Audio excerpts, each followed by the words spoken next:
दोस्तों नमस्ते। एक बार देवराज इंद्र की सभा स्वर्ग में लगी हुई थी। इसमें दुर्वासा ऋषि भी भाग ले रहे थे। जिस समय सभा में विचार विमर्श चल रहा था उसी समय सभा के मध्य ही पुंजिका स्थली नामक इंद्रलोक की अप्सरा बार बार इधर से उधर आ जा रही थी। सभा के मध्य पुंजिका स्थली का यह आचरण ऋषि दुर्वासा को अच्छा न लगा। दुर्वासा ऋषि अपने क्रोध के लिए प्रसिद्ध हैं। उन्होंने पुंजिका स्थली को कई बार टोककर ऐसा करने से मना किया, लेकिन वो अनसुना कर वैसा ही करती रही। तो दुर्वासा ऋषि ने कहा, तुझे देव सभा की मर्यादा का ज्ञान नहीं। तू कैसी देव अप्सरा है जो वानरियों की तरह बार बार आ जाकर सभा में व्यवधान डाल रही है। जा, अपनी इस आदत के कारण तू वानरी हो जा। दुर्वासा ऋषि का शाप सुनकर पुंजिका स्थली सन्न रह गई। अपने आचरण का ये परिणाम वह सोच भी नहीं सकती थी, पर अब क्या हो सकता था। भूल हो चुकी थी, उसके कारण वह शापग्रस्त भी हो गई। उसने हाथ जोड़कर अनुनय विनय कर कहा, ऋषिवर, अपनी मूर्ता के कारण ये भूल मैं अनजाने में करती रही और आपकी वर्जना पर भी ध्यान न दिया। सभा में व्यवधान डालने का मेरा कोई उद्देश्य न था। कृपया बताएं, अब आपके इस श्राप से मेरा उद्धार कैसे होगा। अप्सरा की विनती सुनकर ऋषि दुर्वासा पसीजे बोले, अपनी इस चंचलता के कारण अगले जन्म में तू वानर जाति के राजा विरज की कन्या के रूप में जन्म लेगी। तू देव सभा की अप्सरा है, अतः तेरे गर्भ से एक महान बलशाली, यशस्वी तथा प्रभु भक्त बालक का जन्म होगा।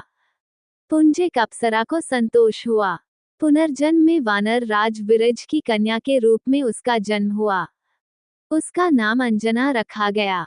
विवाह योग्य होने पर इसका विवाह वानर राज केसरी से हुआ। अंजना केसरी के साथ सुखपूर्वक प्रभास तीर्थ में रहने लगी। इस क्षेत्र में बहुत शांति थी तथा बहुत से ऋषि आश्रम बनाकर यज्ञादि करते रहते थे। एक बार ऐसा हुआ कि वन में विचरने वाला शंखबल नामक जंगली हाथी प्रमथ हो उठा तथा वन में उत्पात मचाने लगा। उसने कई आश्रमों को रौंद डाला, यज्ञ वेदियां नष्ट कर दी। उसके भय से भागते हुए अनेक तपस्वी बालक आहत हो गए। कई आश्रम उजड़ गए। कई ऋषि भय के कारण आश्रम छोड़कर चले गए। केसरी को जब शंखबल नामक हाथी के इस उत्पात का पता लगा तो वह आश्रम तथा आश्रम वासियों की रक्षा के लिए तत्काल वहां आए और शंखबल को बड़ी कुशलता से घेरकर उसके दोनों दांतों को पकड़कर उखाड़ दिया। पीड़ा से चिंघाड़ता हुआ वह हाथी वहीं धराशायी हो गया और मर गया।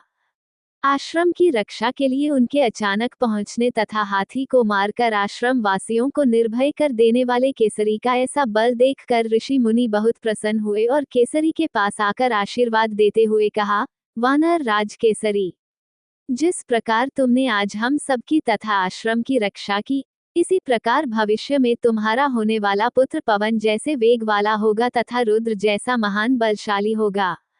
तुम्हारे बल तेज के साथ साथ उसमें पवन तथा रुद्र का तेज भी व्याप्त रहेगा। केसरी ने कहा, ऋषिव्रो, मैंने तो बिना किसी कामना के प्रमथ हाथी को, जो किसी प्रकार वश में नहीं आ रहा था, मारकर आपकी इस यज्ञ भूमि को निर्भय किया है। आपका दिया ये स्वत आशीर्वाद मुझे शिरोधार्य है। केसरी ऋषियों को प्रणाम कर चले गए। समय आने पर अंजना के गर्भ से एक बालक का जन्म हुआ। उसमें अपने बाल्यकाल से ही ऋषियों द्वारा दिए आशीर्वाद का तेज झलकने लगा। आश्रमों में वह पवन वेग की तरह जहां तहां पहुंच जाता। आश्रमों में विघ्न डालने वाले वन्य जीवों तथा दुष्ट व्यक्तियों को अपने अपार बल से खदेड़ देता। अपने इस पराक्रम से वह मदमत हो जाता तथा अपने साथियों के साथ वह आश्रमों में क्रीड़ा करने लगता। उसको खेलने से कोई रोकता तो वह उसको भी तंग करने लगता।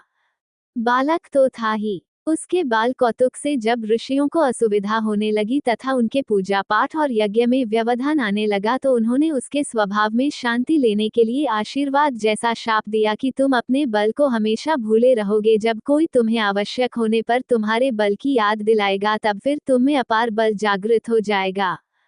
इससे वह बालक शांत स्वभाव का हो गया। केसरी नंदन यह बालक आगे चलकर हनुमान नाम से प्रसिद्ध हुआ।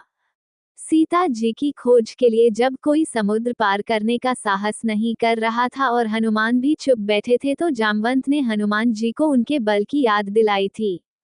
तब उन्होंने समुद्र पार कर सीता की खोज की। आश्रम की रक्षा के लिए उनके अचानक पहुंचने तथा हाथी को मारकर आश्रम वासियों को निर्भय कर देने वाले केसरी का ऐसा बल देखकर ऋषि मुनि बहुत प्रसन्न हुए और केसरी के पास आकर आशीर्वाद देते हुए कहा, वानर राज केसरी, जिस प्रकार तुमने आज हम सबकी तथा आश्रम की रक्षा की, इसी प्रकार भविष्य में तुम्हारा होने वाला पुत्र पवन जैसे वेग वाला होगा तथा रुद्र जैसा महान बलशाली होगा। तुम्हारे बल तेज के साथ साथ उसमें पवन तथा रुद्र का तेज भी व्याप्त रहेगा। केसरी ने कहा, ऋषिव्रो, मैंने तो बिना किसी कामना के प्रमथ हाथी को, जो किसी प्रकार वश में नहीं आ रहा था, मारकर आपकी इस यज्ञ भूमि को निर्भय किया है। आपका दिया ये स्वत आशीर्वाद मुझे शिरोधार्य है। केसरी ऋषियों को प्रणाम कर चले गए। समय आने पर अंजना के गर्भ से एक बालक का जन्म हुआ। उसमें अपने बाल्यकाल से ही ऋषियों द्वारा दिए आशीर्वाद का तेज झलकने लगा। आश्रमों में वह पवन वेग की तरह जहां तहां पहुंच जाता। आश्रमों में विघ्न डालने वाले वन्य जीवों तथा दुष्ट व्यक्तियों को अपने अपार बल से खदेड़ देता। अपने इस पराक्रम से वह मदमत हो जाता तथा अपने साथियों के साथ वह आश्रमों में क्रीड़ा करने लगता। उसको खेलने से कोई रोकता तो वह उसको भी तंग करने लगता। बालक तो था ही, उसके बाल कौतुक से जब ऋषियों को असुविधा होने लगी तथा उनके पूजा पाठ और यज्ञ में व्यवधान आने लगा तो उन्होंने उसके स्वभाव में शांति लेने के लिए आशीर्वाद जैसा शाप दिया कि तुम अपने बल को हमेशा भूले रहोगे। जब कोई तुम्हें आवश्यक होने पर तुम्हारे बल की याद दिलाएगा तब फिर तुम में अपार बल जागृत हो जाएगा। इससे वह बालक शांत स्वभाव का हो गया।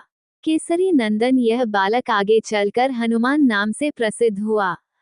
सीता जी की खोज के लिए जब कोई समुद्र पार करने का साहस नहीं कर रहा था और हनुमान भी चुप बैठे थे तो जामवंत ने हनुमान जी को उनके बल की याद दिलाई थी। तब उन्होंने समुद्र पार कर सीता की खोज की।